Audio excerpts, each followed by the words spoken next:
नमस्कार प्यारे साथियों, स्वागत है आप सभी लोगों का आपके अपने प्यारे से यूट्यूब चैनल अपार एजुकेशन पर। तो कैसे हो प्यारे मित्रों, आशा करूंगा एकदम बढ़िया होंगे, मस्त होंगे, चुस्त और दुरुस्त होंगे। ठीक, तो प्यारे बच्चों, आज की इस वीडियो में आप लोगों में बताने वाला हूं बहुत ज़्यादा इंपॉर्टेंट हो ये टॉपिक है जिसका नाम है सेंट्रल आइडिया।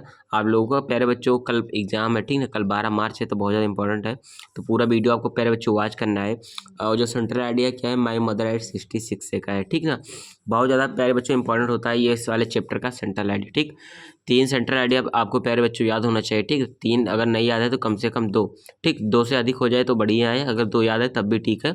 और उन दोनों में से, ठीक है, उन तीनों में से एक सेंट्रल आइडिया होना चाहिए आपका माई मदर एट 66। ठीक, बहुत ज़्यादा इंपॉर्टेंट है, काफ़ी ज़्यादा वेटेज रहता है सेंट्रल आइडिया के अंदर प्यारे बच्चों ये चीज़, ठीक ना, ये वाला चैप्टर।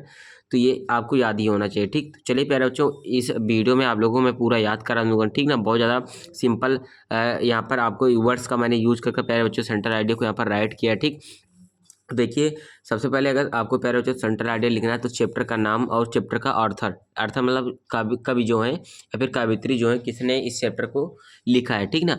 देखिए, माई मदर एट 66 है, उसको लिखा है किसने, कमला दास ने लिखा है। ठीक, तो चलिए प्यारे बच्चों याद कराता हूँ या फिर बताता हूँ कैसा क्या है। ठीक, साथ ही साथ आप लोग यहाँ पर चाहो तो राइट भी कर सकते हो, ठीक ना, देख कर।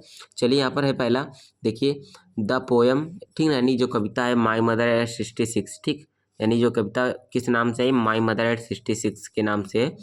इस कंपोज्ड बाई कमला दास, यानी कि क्या है, कंपोज मतलब लिखी गई है किसके द्वारा, कमला दास द्वारा लिखा गया है। ठीक, माई मदर एट 66 क्या है, कमला दास द्वारा लिखा गया। ठीक, तो ये पहला लाइन तो आपका यही रहना चाहिए, ठीक ना। उसके बाद क्या है, और प्यारे बच्चों एक बात और है, अगर जैसे आप लोग जैसे देखो पूरा ऐसा तो डिक टू इस जैसे मैंने लिखा है इसे तो याद नहीं कर सकते। ठीक, तो याद नहीं कर सकते तो एक काम आप लोग कर सकते हो, काम क्या है, सबसे पहले प्यारे बच्चों आप लोगों को यूट्यूब पर जाकर सर्च कर लेना है। ठीक, माई मदर एट 66 की समरी। ठीक, समरी क्या होती है, समरी मतलब प्यारे बच्चों कहानी। ठीक, तो अगर उस चैप्टर की आप लोग कहानी पढ़ लेते हो तो थोड़ा थोड़ा अगर आप लोग क्या करोगे, जैसे कहानी को आप लोग क्या करो, इंग्लिश में ट्रांसलेट करने की कोशिश करो। ठीक, तो ट्रांसलेट करने का मतलब नॉर्मल वर्ड्स का यूज करके, ठीक ना, छोटे छोटे शब्दों का यूज करके आप लोग करो क्या, उसको इंग्लिश में लिखने की कोशिश करो। ठीक, इससे आपका एक बढ़िया बेहतरीन सेंट्रल आइडिया रेडी हो जाएगा। ठीक, तो ये भी कर सकते हो आप लोग। तो समरी आप लोग को याद कर लोगे तो बहुत बढ़िया हो जाएगा। ठीक, चलिए आगे लिख बताता हूँ।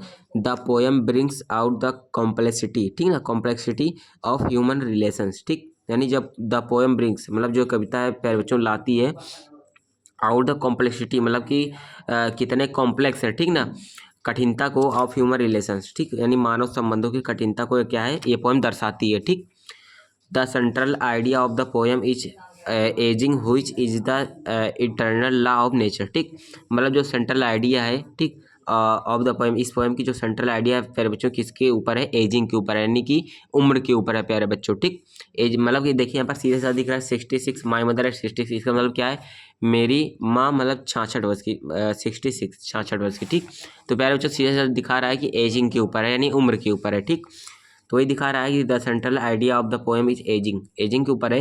हुच is the eternal law of nature, जो कि प्रकृति का प्यारा बच्चों क्या होता है, नियम होता है। ठीक, आपको पता है कि प्रकृति के अंदर ही हम लोग सर्वाइव कर रहे हैं, रह रहे हैं, तो प्रकृति के साथ साथ हम क्या करते हैं, मतलब एज हमारी क्या होती है, पास आउट होती जाती है, यानी पास होती जाती है, बीतती जाती है। ठीक, तो वही उससे बता रहा है कि क्या है, eternal law of the nature, मतलब कि ये क्या प्रकृति का एक नियम है। और उसके बाद है प्यारे बच्चों यहाँ पर the poetess had gone to meet her mother, मतलब जो पोएटेस है यानी जो कावित्री है प्यारे बच्चों, वो क्या है, had gone to meet her mother, मतलब अपने प्यारे क्या करती है, अपनी माता जी से, ठीक, वो मिलने गई है। ठीक, whose pale face made her realise that her mother is getting old. ठीक, मतलब क्या है, जो कावित्री है प्यारे बच्चों क्या है, अपनी माता जी से मिलने गई है। और हुज पेल फेस, जिसका पीला मुख, ठीक है, पेल मतलब होता है पीला, फेस मतलब मुख होता है, ठीक, यानी मुंह होता है। मेड हर रियलाइज, जो कि उसे एहसास दिला रही है, दैट की हर मदर इज गेटिंग ओल्ड, यानी उसकी माँ क्या है कि बूढ़ी हो रही है। ठीक, गेटिंग ओल्ड मतलब कि गेटिंग मतलब प्राप्त कर रही है, ओल्ड मतलब बुढ़ापे को होता है, यानी बुढ़ापे को प्राप्त कर रही है, यानी बूढ़ी हो रही है। ठीक, तो ये चीज़ है।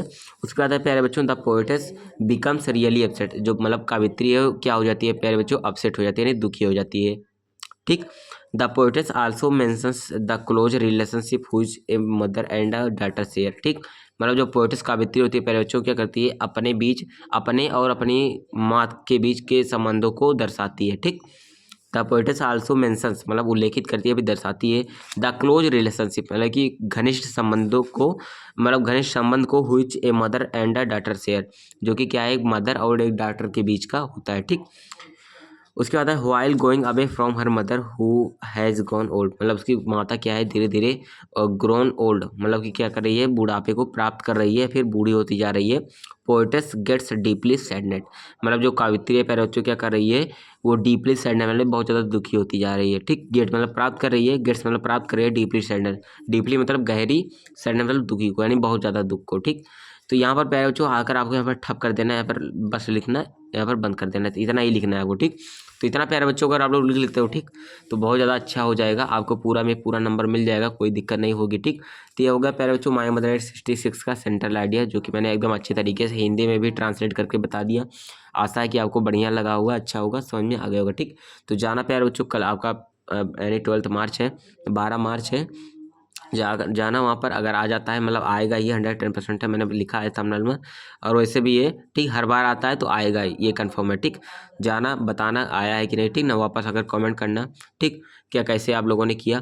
बाकी चलिए प्यारे बच्चों, आपको अगर अच्छा लगा है वीडियो तो लाइक करना, पहली बार है चैनल पर सब्सक्राइब कर लेना। मिलते हैं प्यारे बच्चों नेक्स्ट वीडियो में, थैंक यू।